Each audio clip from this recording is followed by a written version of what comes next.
Bigarren maila nazionalaren igoera fasean sartu da Laudio Eskubaloi Klubeko gizonezkoen senior taldea. Gaur, apirilako 30 izango dute lehenengo norgehiagoka, arratsaldeko 6etan Granja kiroldegian.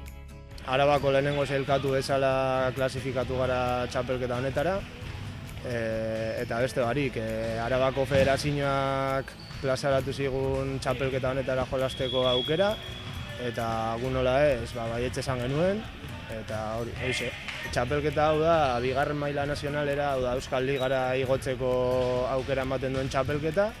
6 talde orokorrean jokatzen dute, 3 talde Gipuzkoar, izango direnak Tolosa, Irungo Txingudi, eta Zumaiako Pulpo, 2 talde Bizkaitar, Urduliz eta Azkartza, Leioako Azkartza, eta gu Arabarrak. Orain dela 20 urtetik ona, hau da klub honek lortu duen gauzarik gorenena edo lorpenik garrantzitsuena, eta horregatik gogo biziz gaude txapelketa jokatzeko. Asmoak txapelketa honetarako dira partiduz partidu ahalik eta hoberen jokatzea.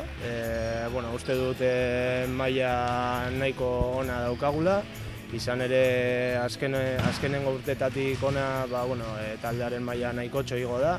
Orain dela 4 urte edo begiratuko bagenu ez ginateke kapaz izango horrelako txapelketa jokatzeko, baina nik uste atzetik datorren jendea, gazteak eta gogo biziz daude eta haientzako gehien bat txapelketa ere polita izango da.